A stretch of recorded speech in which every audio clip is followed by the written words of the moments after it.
نہیں ہے آباد تو صحرا ہے کوئی گھر میں نہیں ہے کون جو لٹنے نہ دے سجاد کا بستر جو لٹنے نہ دے سجاد کا بستر زینب کا جو اپنا ہے کوئی گھر میں نہیں ہے آواز کو صحرا ہے کوئی گھر میں نہیں ہے نوحے کو کیا ختم نظر میں نے کہ مجھ سے نوحے کو کیا ختم نظر میں نے کہ مجھ سے لکھا نہیں جاتا ہے کوئی گھر میں نہیں ہے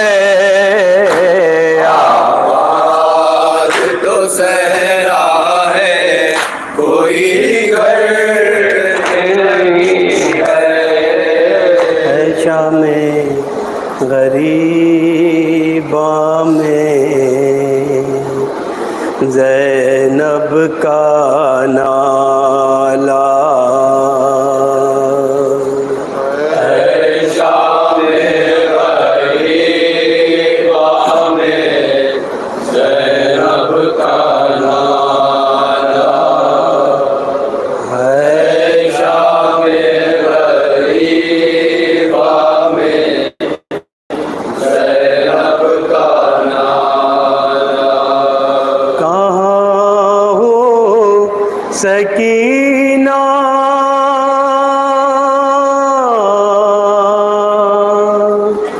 کہاں ہو سکینہ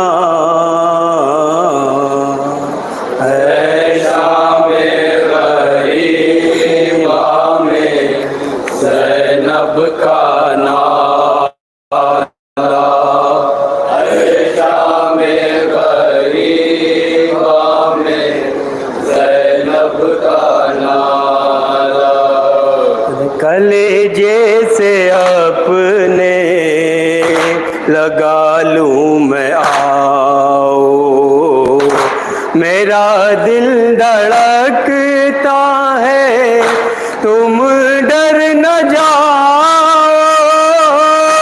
کلیجے سے اپنے لگا لوں میں آؤ میرا دل دھڑکتا ہے تم ڈر نہ جاؤ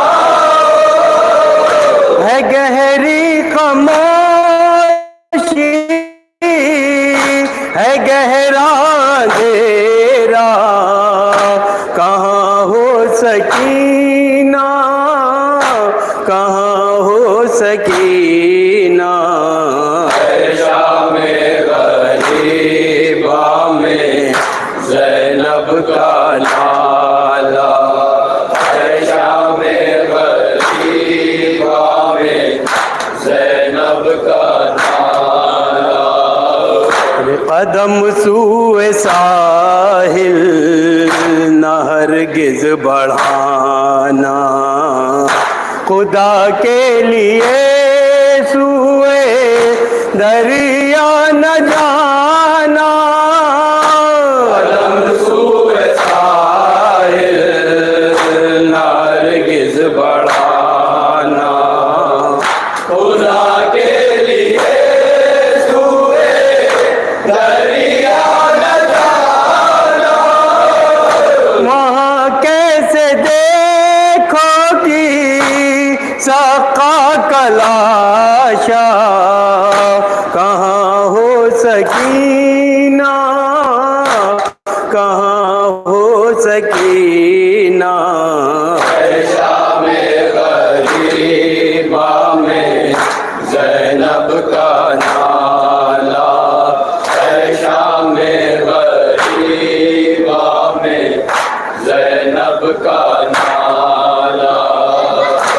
دکھاتا ہے میدان قیامت کا منظر، بھلا کیسے ڈھونڈو گی تم قبر اصغر، دکھاتا ہے میدان قیامت کا منظر، بھلا کیسے ڈھونڈو گی تم قبر اصغر، ہر ایک سمت چھایا ہوا ہے اندھیرا، کہاں ہو سکینہ، کہاں ہو سکینہ، اے شام غریبہ میں زینب کا نالا، اے شام غریبہ میں زینب کا نالا، گلے لگ کے بابا کے روئی ہو شاید، گلے شکوے کر کر کے سوئی ہو شاید، گلے لگ کے بابا کے روئی ہو شاید، گلے شکوے کر کر کے سوئی ہو شاید، میں سوئے نشیبہ رہی ہوں سکینہ، کہاں ہو سکینہ، کہاں ہو سکینہ، اے شام غریبہ میں زینب کا نالا، اے شام غریبہ میں زینب کا نالا، زمانہ ہوا آئے شام غریباں، تھے ماہر حرم خاکے صحرا پگریا، زمانہ ہوا آئے شام غریباں، تھے ماہر حرم خاکے صحرا پگریا، فضائیں سناتی ہیں اب تک یہ نوحہ، کہاں ہو سکینہ، کہاں ہو سکینہ، اے شام غریبہ میں زینب کا نالا، اے شام غریبہ میں زینب کا نالا،